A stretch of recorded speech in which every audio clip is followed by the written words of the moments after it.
Hi friends, మీ విశాలి ఎలా ఉన్నారు? బాగున్నారా? ఇప్పుడు మనం మైదాతో పెరుగుతో మైదా పునుగులు తయారీ విధానం చూద్దాం ఫ్రెండ్స్. ఫస్ట్ 2 కప్పులు మైదా పిండి తీసుకోవాలి. 1 కప్పు వరిపిండి తీసుకోవాలి. పిండి కలుపుకోవడానికి సరిపడినంత పెరుగు కూడా తీసి పక్కన పెట్టేసుకోవాలి. మైదా పిండి బియ్య పిండి వేసుకున్న తర్వాత 1 కప్పు ఫస్ట్ ముందు పెరిగేసుకోవాలి. ఆ తర్వాత మనం పిండి కలుపుకునేటప్పుడు సరిపడినంత పెరుగుతోనే పిండిని కలుపుకోవాలి. ముందుగా 2 పెద్ద ఉల్లిపాయలు తీసి కట్ చేసి పక్కన పెట్టేసుకోవాలి. 4 పచ్చిమిర్చి కూడా కట్ చేసి పక్కన పెట్టేసుకోవాలి. కొత్తిమీర, పుదీనా, కరివేపాకు కూడా కట్ చేసి పక్కన పెట్టేసుకోవాలి. తర్వాత మనం ఈ పెరుగేసిన పిండిలో సాల్ట్ వేసుకోవాలి. జీలకర్ర కూడా 1 స్పూన్ వేసుకోవాలి. సోడా ఉప్పు చిటికెడు వేసుకోవాలి. అన్నీ వేసి బాగా పిండంతా పట్టేలా కలుపుకోవాలి. సోడా ఉప్పు, పసుపు, సాల్ట్ అన్నీ.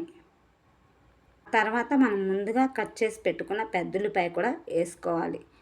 ఆ తర్వాత పచ్చిమిర్చి కూడా వేసుకోవాలి. 4 రెబ్బల కరివేపాకు, కొత్తిమీర, పుదీనా కూడా వేసుకోవాలి. కొంచెం అల్లం పేస్ట్ నూరేసి అల్లం పేస్ట్ కూడా వేసుకోవాలి.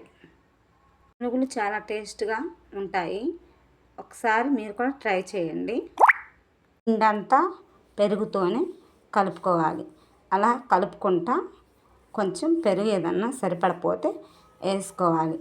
అట్లా పిండి కలుపుకొని ఒక 10 నిమిషాల పాటు పక్కన పెట్టేసుకోవాలి. పిండి జారుగా అయినట్టుంటే కొంచెం మైదా పిండి వేసుకోవచ్చు. వరిపిండి ఎక్కువ వేసుకోకూడదు. 2 కప్పులు మైదాకి 1 కప్పు వరిపిండే వేసుకోవాలి. ఏదన్నా కొంచెం జారుగా ఉంటే మైదా పిండే వేసుకోవాలి. పచ్చిమిర్చి మంట సరిపోకపోతే కారం 1 స్పూన్ కూడా వేసి బాగా పిండి కలుపుకోవాలి. బాండీ పెట్టేసి ఆయిల్ పోసి ఆయిల్ వేడెక్కిందో లేదో చూసుకోవాలి. వాటర్ సహాయంతో చిన్న చిన్న పునుగుల్లాగా వేసుకోవాలి. నేను కొంచెం పెద్దగా వేస్తున్నాను. ఎవరిష్టం బట్టి వాళ్ళు వేసుకోవచ్చు. చిన్నవి కావాలంటే చిన్నవి వేసుకోవచ్చు, పెద్దవి కావాలంటే పెద్దవి వేసుకోవచ్చు. నేనైతే కొంచెం పెద్దవి వేస్తున్నా. ఆయిల్లో వేసి అటు ఇటు కొంచెం కాలిన తర్వాత మనం అన్ని పునుగులు కాలే విధంగా తిప్పుకోవాలి.